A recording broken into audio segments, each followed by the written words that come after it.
ലോകകപ്പിന്റെ ഫൈനലിൽ വളരെ മോശം പ്രകടനം കാഴ്ചവെച്ച അർജന്റീനിയൻ ടീമിന് ഇപ്പോൾ മറ്റൊരു തലവേദന കൂടെ വന്നുചേർന്നിട്ടുണ്ട്. ഇംഗ്ലണ്ടിനെതിരായ സെമിഫൈനൽ മത്സരത്തിന് ശേഷം ഫോക്ലാൻഡ് ദ്വീപ് തർക്കം സൂചിപ്പിക്കുന്ന ഒരു ബാനർ ഉയർത്തിയതിൽ വിവാദം മുറുകയാണ്. ബാനർ ഉയർത്തിയ അർജന്റീന താരങ്ങളുടെ UK വിസ റദ്ദാക്കിയേക്കുമെന്നാണ് പുറത്തുവരുന്ന റിപ്പോർട്ടുകൾ. ഇംഗ്ലണ്ടിൽ ഈ ബാനർ ഉയർത്തിയതിനെതിരെ വലിയ രീതിയിലുള്ള പ്രതിഷേധം ഉയർന്നുവരികയാണ്. സംഭവം അന്വേഷിക്കുകയാണെന്ന് ഫിഫയും അറിയിച്ചിട്ടുണ്ട്. ഇംഗ്ലീഷ് പ്രീമിയർ ലീഗിൽ കളിക്കുന്ന താരങ്ങൾക്കെതിരെയാണ് വിസ നടപടിക്ക് സാധ്യത കാണുന്നത്. Christian Romero, Enzo Fernandez, Lisandro Martinez എന്നിവരുടെ UK വിസ റദ്ദാക്കിയേക്കും. നടപടി വന്നാൽ താരങ്ങൾക്ക് അടുത്ത സീസണിൽ പ്രീമിയർ ലീഗിൽ കളിക്കാനാവില്ല. അത് ആ ക്ലബ്ബുകൾക്കും തിരിച്ചടിയാകും. എക്സ്പ്രസ് UK ആണ് ഇക്കാര്യം റിപ്പോർട്ട് ചെയ്തത്. അർജന്റീനയുടെ ലിസാൻഡ്രോ മാഞ്ചസ്റ്റർ യുണൈറ്റഡിനായും എൻസോ ചെൽസിക്കായും റൊമേറോ ടോട്ടനാം ഹോട്ട്സ്പറിനുമായാണ് കളിക്കുന്നത്. അതേസമയം ഒരു ബാനർ ഉയർത്തിയതിന്റെ പേരിൽ മാത്രം ഇവരുടെ വിസ റദ്ദാക്കുന്നത് എളുപ്പം അല്ലെന്നാണ് വിദഗ്ധരുടെ വിലയിരുത്തൽ. സെമിഫൈനലിൽ ഇംഗ്ലണ്ടിനെ തോൽപ്പിച്ച ശേഷം ബ്രിട്ടനുമായുള്ള രാഷ്ട്രീയ വൈര്യം വ്യക്തമാക്കുന്ന ഫോക്ലാൻഡ് ദ്വീപ് തർക്കം സൂചിപ്പിക്കുന്ന ബാനർ ഉയർത്തി അർജന്റീന കളിക്കാർ ആഘോഷിച്ചതാണ് വിവാദമായത്. രാഷ്ട്രീയ മുദ്രാവാക്യം ഉയർത്തിയ അർജന്റീനയ്ക്കെതിരെ നടപടിയെടുക്കണമെന്ന് ബ്രിട്ടൻ ഫിഫയോട് ആവശ്യപ്പെടുകയും ചെയ്തു. വിജയാഘോഷത്തിനിടെ ഗാലറിയിൽ നിന്ന് അർജന്റീനിയൻ ആരാധകർ കൈമാറിയ ബാനർ വാങ്ങിയ ജിയോവാനി ലോസൽഡോയും ഒട്ടാമെൻഡിയും മൈതാനത്ത് നിന്നത് പ്രദർശിപ്പിക്കുകയായിരുന്നു. താരങ്ങൾ ഒരുമിച്ച് ഗാലറിയെ അഭിവാദ്യം ചെയ്യുമ്പോഴാണ്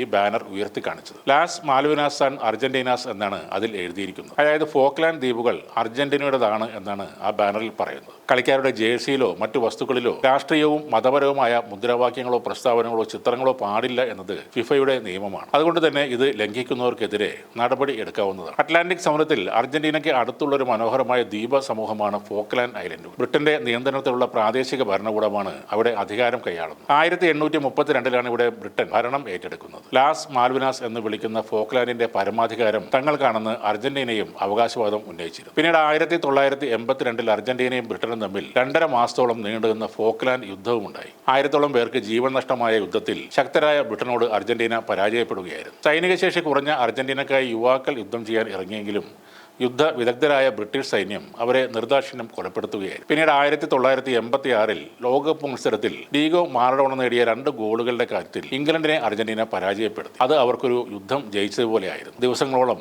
ആ വിജയം അവർ ആഘോഷിക്കുകയും മാറഡോണയെ ഒരു ദേശീയ ഹീറോയെ പോലെ കാണുകയും ചെയ്തു. ഇംഗ്ലണ്ട് അർജന്റീന മത്സരങ്ങളെ എക്കാലവും വീറും വാശിയും ഉള്ളതാക്കിയത് ഫോക്ലാൻഡ് യുദ്ധം തന്നെയായിരുന്നു. അതിന്റെ ഏറ്റവും പുതിയ എപ്പിസോഡാണ് ഇപ്പോൾ അമേരിക്കയിലെ വേൾഡ് കപ്പിൽ നമ്മൾ കണ്ടത്. അർജന്റീന ആ യുദ്ധത്തിൽ ജയിച്ചെങ്കിലും ബാനർ ഉയർത്തിയത് വിവാദമായി മാറുകയാണ്. അർജന്റീനിയൻ ടീമിനെതിരെ ഫിഫ നടപടി എടുത്തില്ലെങ്കിലും പ്രീമിയർ ലീഗിൽ കളിക്കുന്ന താരങ്ങൾക്കെതിരെ ഇംഗ്ലണ്ട് വിസ റദ്ദാക്കൽ നടപടി കൈക്കൊണ്ടേക്കും എന്നാണ് റിപ്പോർട്ടുകൾ. മുൻപ് 2014 സ്ലൊവേനിയക്കെതിരായ ഒരു സൗഹൃദ മത്സരത്തിന് മുന്നോടിയായി ഇതേ ബാനർ ഉയർത്തിയതിന് അർജന്റീനിയൻ ഫുട്ബോൾ അസോസിയേഷന് ഫിഫ കനത്ത പിഴ ചുമത്തിയിരുന്നു. ഇപ്പോൾ ലോകകപ്പ് ഫൈനലിൽ തോറ്റു നിൽക്കുന്ന അർജന്റീനയ്ക്ക് ഫിഫ നടപടികൾ സ്വീകരിച്ചാൽ അത് വലിയ തിരിച്ചടിയാകും.